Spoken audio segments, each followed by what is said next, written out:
Hey guys, what's going on and welcome to another Battle Royale video here on the channel. So, today as you can see on the screen, FNCS Loser Fruit Cup is out on May 8th, which is 4 days from now. So if you want to do that, it is a Duos Reload Cup. Earning 8 points gets you the spray and top performers get the Champion Loser Fruit outfit. There will also be more cups for the other FNCS ProAm players. Speaking of ProAm though, the main purpose of this video is we have some ProAm quests. So the first pack of these quests is now out from Loser Fruit. I have accidentally completed the first one before I even realised they existed, but it does seem to have counted 2 on the bonus goals. But these will give you extra XP, which might be quite useful in a shorter season. So 30,000 XP for completing 6 and 12, and we currently have 3 quests from Loser Fruit. They're very simple: land 100 hits on enemy players, search 3 rare chests, and place in the top 10. There will be more. So as you can see, it does say additional quests available in 15 hours 13 minutes, which will be the Buga pack, and we should also be getting a pack of quests from Lachlan and from Clicks as well, so stay tuned for those obviously. But they do seem to be fairly self-explanatory, these 3. Shouldn't be too difficult. The hardest one will probably be search those 3 rare chests, but you should be able to find them. The other thing then that I wanted to explain in this is alignment. So alignment has now been explained a little bit more.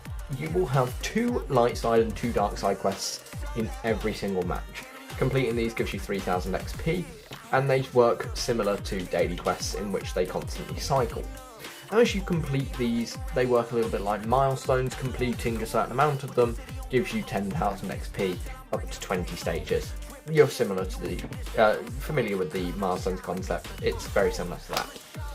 Galactic alignment then is the community aspect of this. As we progress both the light side and the dark side, we will unlock some bonus perks such as the Storm Circle forecasts, purchasing things from certain characters like Grievous and Poe Dameron, and much more. So obviously continue progressing those quests, not just for your own benefit of XP, but for the whole community, so we can get cool things in the season. So, without further ado, let's go into a match and see just how easy these ProAm quests really are.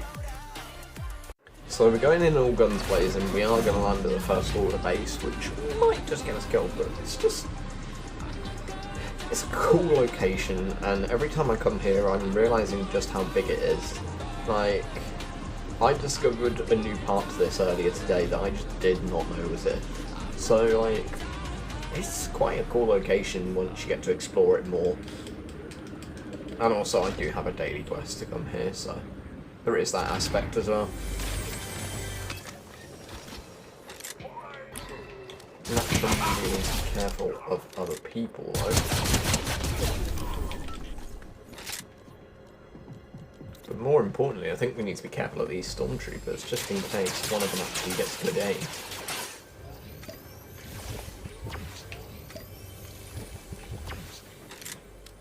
So yeah, exploring around for certain weapons, certain things. I mean, like I say, I think that rare chest one is going to be the one that might take you a little bit longer, because finding 3 rare chests is not the easiest thing.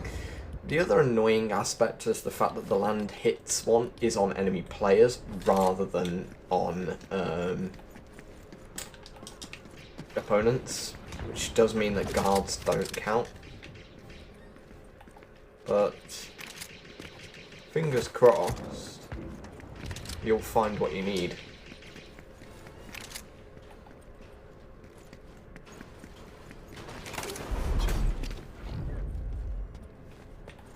This is the problem with this place, is it's not that it's hard to navigate, it's hard to find people. But they always seem to find me. Let's go deeper into the base, see if we can find any rare chests here. The problem with rare chests, just in general, is they're very unpredictable. You cannot predict where they will spawn in a specific game because they are just a percentage chance, and the chance is actually quite low. So, I mean, keep exploring, hopefully you will find some. Let's see if we can find one in this match. I was saying about the first order base having places that I did not know existed. Did you guys know it had an air vent on the east side? I mean, it's such a huge location, so much hidden in it. But I think you really need a good game where there's not many people here to actually be able to explore it properly. I mean, everything's connected well, but there's just doors that you don't know exist until you just randomly find it. So, yeah, all in all, I think First Order Base is actually one of the coolest locations out of the 4 new ones, I must say. I mean, Outpost Enclave, we've sort of had that location in Chapter 2, but it's obviously a lot better now. Resistance Base is cool, but it's not actually that big. I do think that the First Order Base is probably the biggest and the coolest. So, let's go find ourselves a rare chest, hopefully. Or instead we can die. We only got 5 hits as well. I think it's more that, like, if you have a good game with, say, 5 or 6 kills, you'll probably get those hits quite easily. The rare chests is the annoying one. So let's just see if we can find one in another game, shall we? So, as it happens, there are actually 2 guaranteed rare chest spawns on the map, which does mean that you might be able to somewhat cheese this quest. One of them is in a lone house on the area south of Canyon Crossing. So it's all the way down the bottom of the map, which is possibly not the most ideal location to be going and landing. The other one is the secret cave underneath Magic Mosses, which is still here. So what you need to do, you need to find yourself a sprite, drop down the middle house, and then you can use the sprite to open the secret area. So we'll go down there in a second, once we've got ourselves a sprite. And I'll show you guys where you're going. So you come into this part in the very centre of Magic Mosses. It's just a little 1x1 pagoda, quite cute. If you break through both floors, you drop down into this lovely underground cave. If you go up to this one wall with the sprite on your back, it opens up this extra little cave area where there is one chest. If you break past that rock wall behind the chest, you will then break into the back room where there is a guaranteed rare chest spawn. Just makes your life a little bit easier. So there is this one here, and then the other one, like I say, is all the way over at Canyon Crossing, south of there in the little house at the bottom of the map. I mean, I'll mark it for you guys on the map, but I somewhat don't think you guys are going to be wanting to go there. It is somewhere around that little region there. So, quite out the way to get to. But, yeah, you can guarantee yourselves a rare chest this way to make your quest a little bit easier.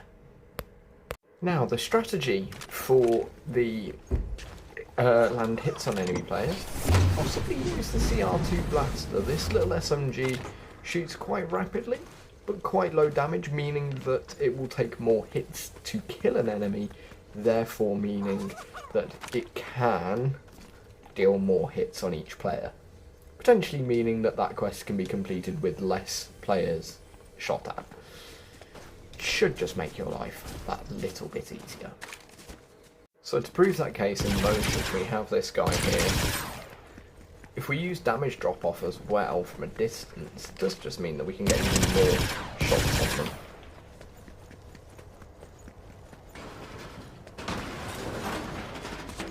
I mean, the true question is how many we can get by the time we kill him. We're up to 19, meaning I managed to get 14 on a bot. So this does mean that you're probably going to be aiming for 6 or 7 kills to get this quest done. I mean, obviously it doesn't have to be kills as well. But all in all, I think to do both of these quests, you are going to have to play a relatively bigger amount of games than you might anticipate. Now, a big check is shotguns. Do shotguns give you extra pellet? No, they do not. So therefore, sticking to SMGs, or the SMG style blasters I should say, is probably your safest option for maximising your hits per player. So, let's go for it. Killing this guy, we were at 25, by the time he killed us, we've got another 15 nearly. I think we've ended on 39, but all in all, 14-ish hits per player. CR2 Blaster is probably the way to do this quest quicker. Like I say, your rare chests, head to that place in Magic Mosses, you do get a guaranteed one there, which just makes it a little bit easier to do. You don't quite have to rely on luck as much. So, with all that in mind guys, I hope that helps you with your ProAm quest, and I hope the little explanation about alignment quests helped you as well. With all that in mind, thanks for watching the video. I hope you found it informative, enjoyable and fun to watch as always, and I'll see you all in the next one.